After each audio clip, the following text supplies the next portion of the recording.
Salut à tous, alors voici le nouveau Lego 42175. Donc c'est le camion Volvo FMX et la pelleteuse électrique EC230. Donc on est sur un set qui fait à peu près 2274 pièces et puis on est sur une longueur de 70 cm environ. Donc je vais mettre la pelleteuse de côté, ce sera plus pratique pour vous montrer.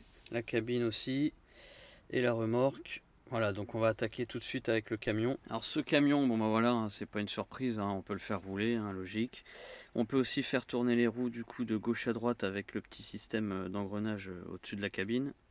On a aussi la possibilité d'ouvrir du coup les portes.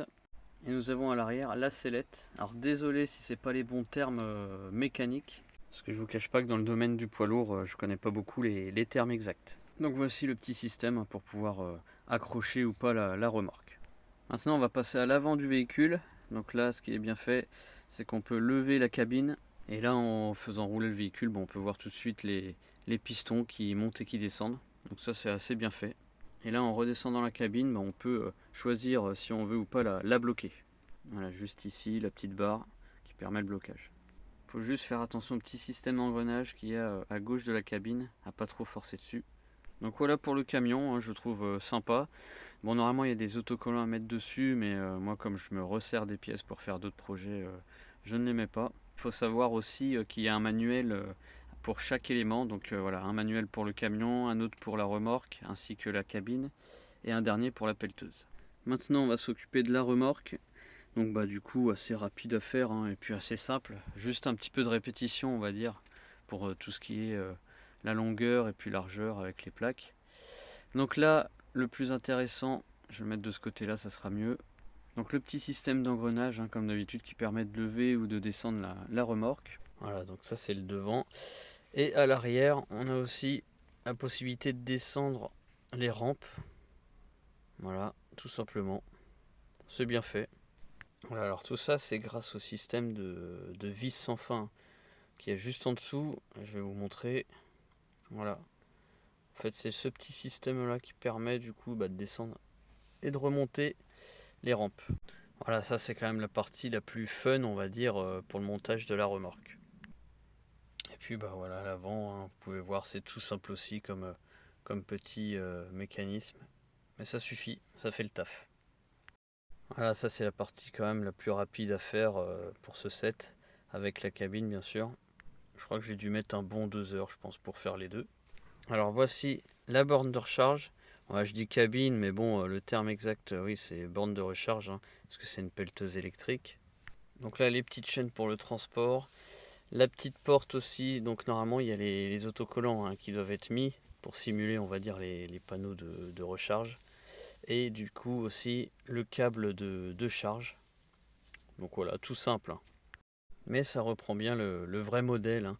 Et pour ceux qui aiment vraiment la simulation, ils peuvent le brancher au niveau de la pelleteuse. Donc voilà pour la borne de recharge. Ah, j'ai mal verrouillé. Voilà pour la borne de recharge et pour la remorque. Et maintenant on va attaquer avec la pelleteuse.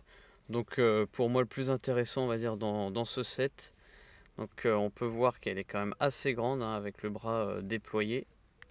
Ce qui est bien aussi c'est de pouvoir on va dire tourner la pelleteuse à 360 degrés. Donc ça c'est assez bien fait. Et là je vais vous montrer la partie la plus intéressante, du coup la partie pneumatique. Alors ça c'est bien fait aussi parce que voilà, on a une électrovanne à gauche, une électrovanne à droite. On a deux pompes.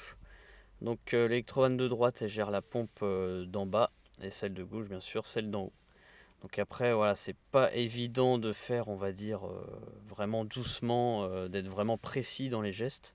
Là par exemple j'ai descendu la manivelle et ça me permet aussi de monter le bras. Et là normalement ça descend. Voilà, mais c'est pas évident. Donc voilà, après il faut toujours bien sûr repomper pour avoir de l'air. Voilà, mais franchement c'est très bien fait. C'est assez réactif quand même dans l'ensemble. Là, par exemple je vais essayer de descendre tout doucement. Mais après voilà, c'est comme je disais, c'est quand même assez dur d'être précis dans le geste, de par exemple essayer d'attraper un objet. C'est pas évident. Et aussi il faut penser à mettre correctement les électrovannes, les manivelles. Parce que bien sûr, hein, c'est de l'air, donc dès qu'il y a une partie de l'électrovanne qui est ouverte, l'air s'en va et du coup il faut repomper, on va dire, tout le temps. Faites attention aussi à pas être trop brusque dans les mouvements des manivelles, parce que ça descend assez vite sinon. Puis là, je vous montre la petite partie qui permet de tourner à 360 degrés.